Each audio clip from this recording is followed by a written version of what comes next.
We all know the peaceful image of the Nativity, but history hides a darker narrative that was excluded from the Bible. Ancient manuscripts describe the childhood of Jesus not as a time of silence, but as a terrifying display of raw supernatural power.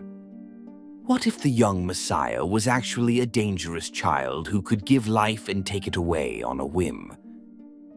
Why did the Church desperately try to bury these stories for centuries? Before we reveal these lost secrets, make sure to subscribe to the channel, hit the like button, and turn on notifications so you never miss our deep dives into the past. A word of warning. What we are about to see is not found in the Bible you have at home. These are the Apocryphal Gospels, ancient texts that the Church does not recognize as inspired by God. But from a historical and mythological perspective, they are fascinating because they show us how some ancient communities imagined divine powers. The canonical Gospels that reside on bookshelves around the world contain a jarring narrative silence that few casual readers stop to question.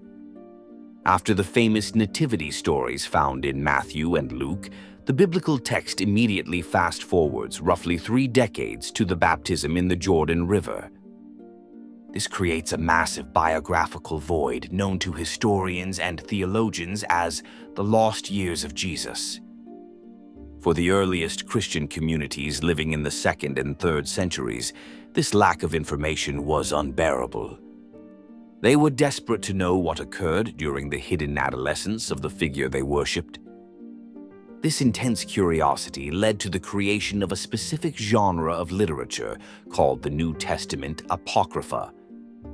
These were ancient manuscripts that circulated widely among early believers, but were never accepted into the official Bible.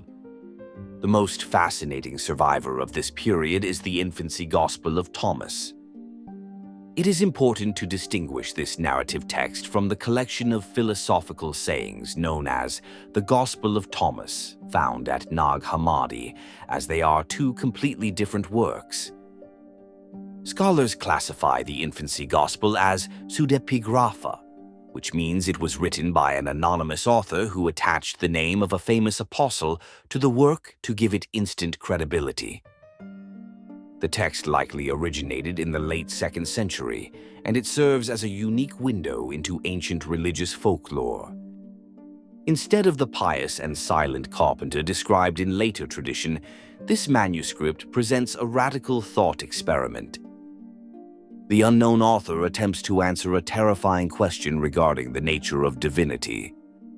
The text explores what would happen if a child possessed the omnipotent power of the creator of the universe, but still had the emotional maturity and temperament of a normal human toddler.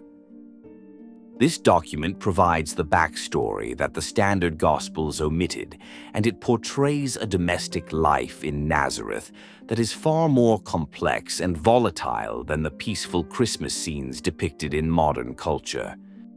The narrative opens with the protagonist at 5 years of age playing near a rushing stream.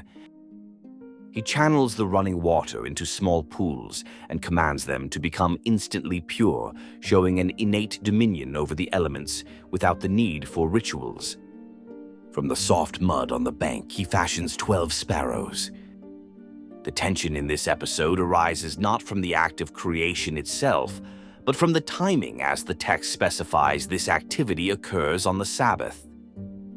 Under strict interpretation of religious law, kneading clay constitutes manual labor, which is forbidden on the day of rest. When a neighbor observes this violation and complains to Joseph, the earthly father attempts to correct the boy. The child does not offer a legal defense, but instead responds with a shocking display of vitality. He claps his hands and issues a command to the inanimate objects. The mudbirds immediately come to life and fly away chirping loudly. This specific event serves as a classic example of vivification, where the divine figure bestows life upon matter. It establishes that his authority supersedes religious custom and suggests that the power of creation described in Genesis now resides within the hands of a village child. I have a question for you. Do you believe that a being with divine power should be bound by human religious laws, or does true divinity mean being above all rules? Let me know your thoughts in the comments below. The narrative tone shifts abruptly from wonder to horror as the text explores the consequences of omnipotence without emotional regulation. The son of a scribe enters the scene and uses a willow branch to disperse the water that had been carefully collected. This act of vandalism provokes a terrifying response that starkly contrasts with the pacifist teachings found in the later Sermon on the Mount. The young Messiah creates a verbal curse comparing the aggressor to a rootless tree. The scribe's son physically withers away in that very moment, causing his limbs to dry up and his youth to vanish. Shortly after this grim event, the danger escalates in the village streets. Another child running through the town accidentally strikes the shoulder of the protagonist. This minor physical collision, which would be ignored by any normal child, results in immediate capital punishment. The boy falls dead to the ground the moment the curse is spoken.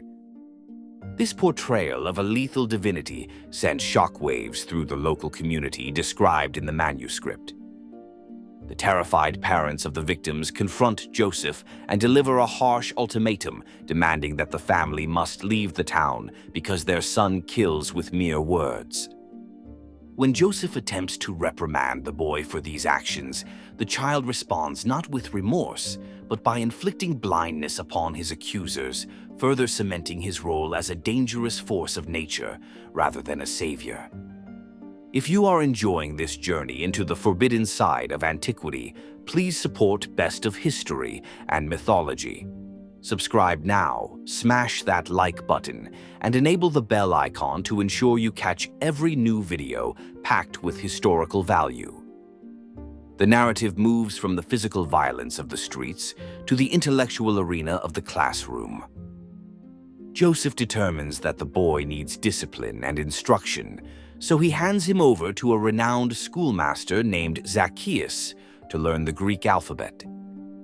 The teacher attempts the standard pedagogical method of the era by writing the letter alpha and asking the student to repeat it.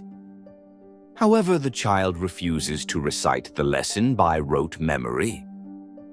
Instead, he challenges the instructor with a display of esoteric knowledge that completely disrupts the hierarchy of the classroom. He insists that he will not pronounce the letter beta until the teacher can first explain the true power and hidden nature of alpha. This encounter evolves into a humiliating lecture where the student becomes the master. The boy begins to deconstruct the shape of the first letter, describing its lines and angles with complex geometrical and mystical terminology that baffles the educator. He reveals a depth of understanding that transcends human literacy, suggesting that he is the source of all wisdom rather than a vessel to be filled. This passage strongly reflects the influence of Gnosticism, a spiritual movement that valued secret insight over simple devotion. The text portrays the protagonist not as a human child developing mentally, but as a fully formed divine intellect trapped in a small body. The devastated teacher admits his defeat to Joseph, acknowledging that this student is not earthborn and possesses a command of reality that makes human teaching entirely obsolete. Here is something to think about. Do you think the Bible would be more interesting if it included these raw and unfiltered stories? Or was the church right to remove them to protect the image of holiness? I am very curious to read your opinions. The ultimate exclusion of this manuscript from the New Testament was not the result of a dark conspiracy to suppress the truth. It was a deliberate theological decision made by the early church fathers during the complex process of canonization. The primary issue was not the supernatural power on display, but the personality driving it.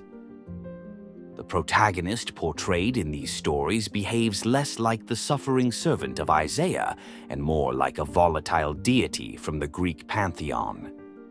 The character mirrors the archetype of a capricious demigod, similar to a youthful Apollo or Hercules, who utilizes cosmic strength for personal convenience and petty retribution.